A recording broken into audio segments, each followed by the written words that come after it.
Corruption के दलदल में धंसे कुछ सत्ताधारी और सिस्टम के लोगों पर ईडी का एक्शन जारी है।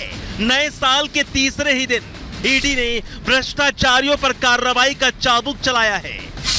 दरअसल अवैध खनन के मामले में ईडी ने राजस्थान, झारखंड और पश्चिम बंगाल में बड़ी कार्रवाई करते हुए तकरीबन 1 दर्जन से ज्यादा ठिकानों पर छापेमारी की है। ईडी की रेड में झारखंड के सीएम हेमंत सोरेन के मीडिया सलाहकार समेत एक कलेक्टर और एक डीएसपी का ठिकाना भी शामिल है। ईडी के अचानक हुए इस एक्शन से झारखंड की सियासत में हड़कंप मच गया। आपको बता दें कि अभी एक दिन पहले ही मुख्यमंत्री सोरेन ने ईडी पर पक्षपात का आरोप लगाया था।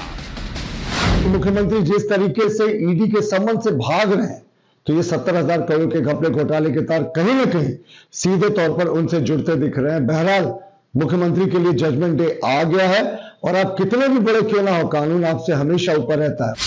ईडी की टीम सीएम हेमंत सोरेन के मीडिया सलाहकार अभिषेक प्रसाद के ठिकाने पर पहुंची। ईडी की रेड में हजारीबाग के डीएसपी राजेंद्र दुबे का ठिकाना भी शामिल रहा। इतना ही नहीं, साहिबगंज के कलेक्टर रामनिवास के घर के साथ ही राजस्थान में उनके मूल स्थान पर भी ईडी ने रेड डाली।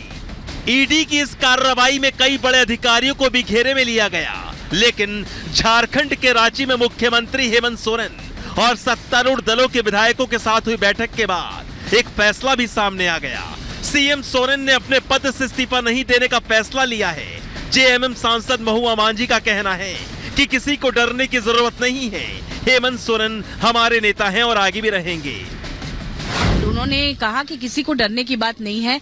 ईडी ने जो समन उन्हें किया था, 7वां समन था, इस पर जवाब उन्होंने दे दिया है और ऐसे जवाब दिया है कि उस पर ईडी दोबारा पूछताछ कर ही नहीं सकती है। और सभी विधायकों ने, मंत्रियों ने एक स्वर में कहा कि आप हमारे नेता थे, हैं और आगे भी रहेंगे। और भाजपा के कुछ लोग अनावश्यक रूप से लोगों को गुमराह कर रहे हैं। दरअसल ईडी की ओर से जमीन घोटाला मामले में 7वां समन मिलने के बाद से ही इस बात की चर्चा हो रही थी कि सोरेन इस्तीफा देंगे और अपनी पत्नी कल्पना सोरेन को सीएम बनाएंगे।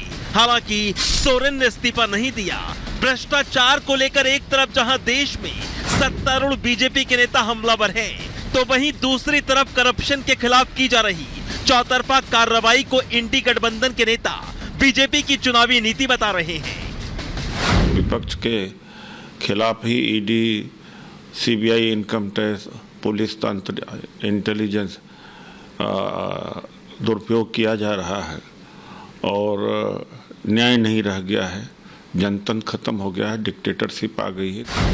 ईडी की एक साथ हुई 3 राज्यों में छापेमारी के बाद झारखंड में हड़कंप मचा है। ईडी दस्तावेजों को खंगाल रही है।